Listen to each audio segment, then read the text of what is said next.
Being a master strategist in life is extremely important, particularly in the 21st century where things are so confusing and so distracting. And the 33 Strategies of War is a book designed to make you a superior strategist. The following is a compilation of the many interviews I've given over the years in which I discuss battle, conflict, and how to become a great strategist in the conflicts of life. Something that comes from Sun Tzu. He has the expression about put your army on death ground, and it'll fight like you'll never have an army fight like that. If an army's back is to the wall, they're on the ocean, they're fighting on a beach, and there's a mountain behind them. They either beat the enemy or they die because there's nowhere to retreat, and they're gonna win.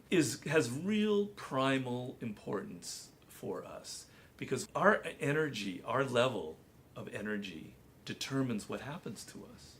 If we're excited by something, if we have to get out, if we have to make something succeed, we will put in 10 times the amount of energy than if we don't have that feeling. So sometimes you have to artificially put yourself in death. Isn't that amazing?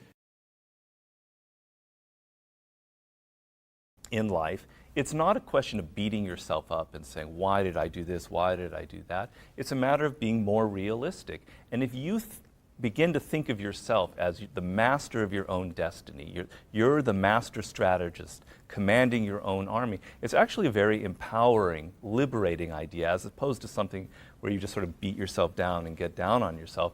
It's more the fact that anytime something goes wrong in life, you can look at it and say, you were responsible for that in some way. You could have done things differently. Go back, analyze what you did in this mistake you made whenever, and see, if I had done A instead of B, it would have turned out differently. And I think you can do this for any decisions that you have in life. One of the books I have is the 33 Strategies of War, and I talk about deterrence, the need to deter people from harming you. So if people are very aggressive and you show that you're kind of weak and that you're willing to take the abuse, they're just going to keep doing it. It brings out the tiger in them, brings out the lion. They're going to keep doing it again and again. You need to show them, hey, don't mess with me. You need to show them one time, you do that to me, and you're going to pay a really fucking bad price for it. Back off. Well, in doing that, you're kind of lowering yourself a little bit. It's not something you would normally do, but it's necessary in the game of life to show people you can't be messed with. I generally believe in the soft approach in the world today, in being seductive and charming, thinking about everybody that you're working with and trying to be a good courtier. But at the same time, you can't be naive. Napoleon Bonaparte said, it's putting your iron hand inside a velvet glove. So if they're going to hit you, you're ready to hit them back.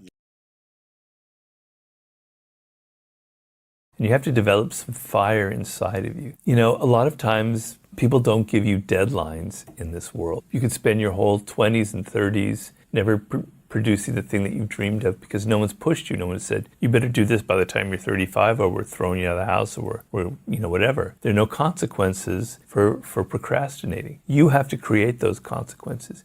You have to live on what I call death ground. Death ground means your back is up against the wall, the enemy is coming at you, and it's either defeat them or die. The foundation of any good strategist is your capacity to let go of the past and to not fight the last war. And what that means is the last war will have two effects on you. Either, if it was a defeat, it will bring you down and you'll become more timid and you'll carry that into your next battle and you'll become cautious and worried, etc. Number two, if it was a victory, you will become elated, you will become drunk on your own success, and you will think, I just have to repeat what I did the last time, which is a great mistake, and lots of mistakes in warfare have been because of that.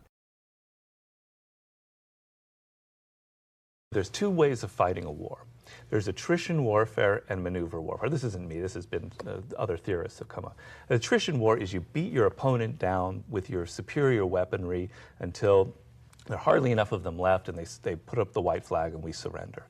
Maneuver war is a much more Asian way of thinking, although Napoleon himself was a maneuver warrior. And you don't think of beating your opponent down. You think of maneuvering your army into a position which kind of takes the enemy by surprise, puts them on the defensive, ruins their whole balance, and in the process they crumble psychologically and they give in. If you want success in life, if that's your goal, if you want to win, you've got to let go of what worked the last time. So it simply comes down to this formula. Do you really want to win? If you really want to win, if you're not bullshitting, if you're not trying to act like you want to win, but you're just all into the attention and the ego, then go ahead and use the strategy that worked a year ago and think that it will work again, because your ego is tied to that. You think that that strategy that worked a year ago is because I'm brilliant. Well, maybe a little bit, but also because the luck, because of the right moment, there were factors. It wasn't just you. You need to adapt. So your ego intervenes and you think, I've got to do what I did last time because that means I'm great. And to try something else means maybe I'm not so great. That means you're not really into winning. If you really want to win, if you really want to be successful, you have to be in the moment. You have to look at the circumstances. No two battles are the same. Never see a situation as hopeless.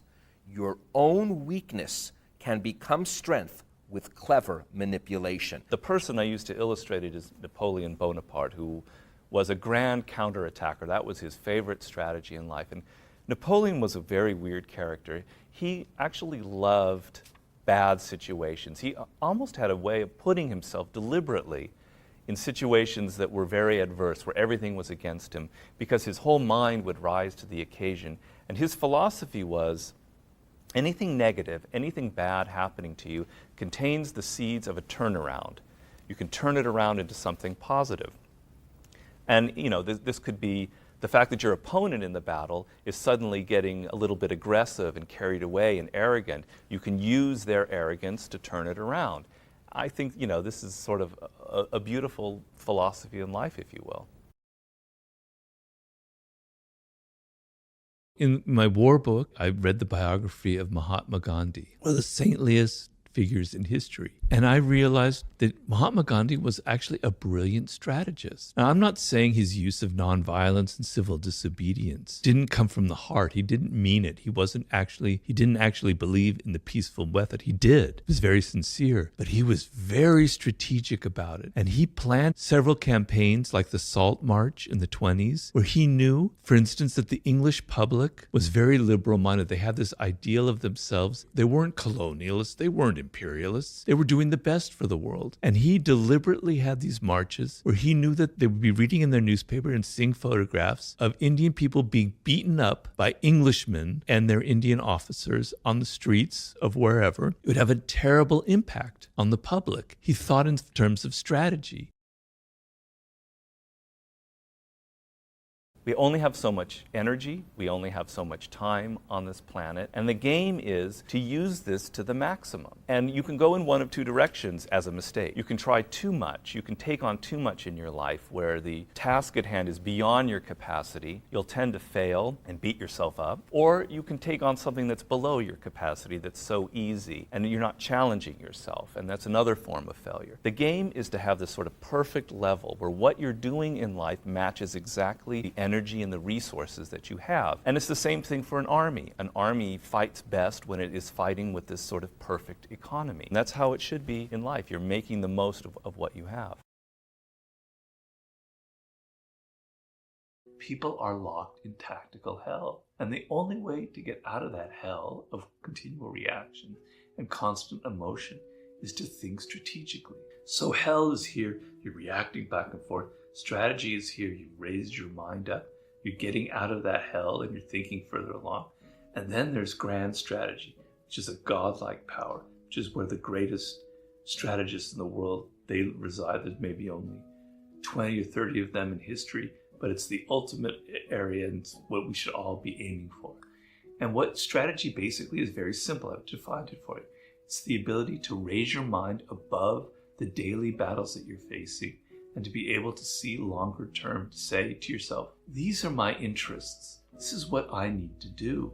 sometimes reacting is pointless. All it does is it drains me of energy. I'm not going to react. Instead, I'm just going to pretend it didn't happen, and I'm going to go my own way. All right, that's one thing that could happen. Or you can say, instead of reacting, I'm going to go, instead of they hit me here and I hit back, I'm going to go like that, right? Because I figured out there's another way of approaching them from the side that's going to surprise them. And suddenly they're going to react in a totally different way. You've changed the dynamics of the games because you're not thinking in straight lines. You're trying to go around. You're thinking of other ways of approaching the problem.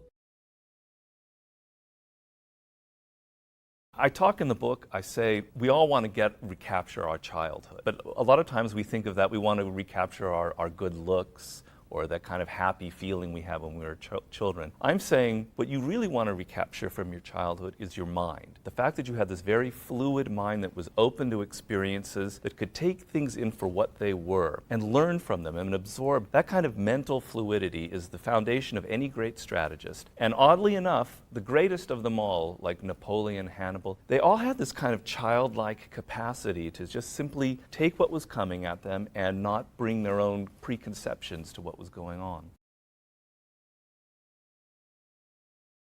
Most people in any kind of situation depend on something. Everybody depends on something when they go into battle. Usually what people depend on is something very physical. They depend on the fact that they have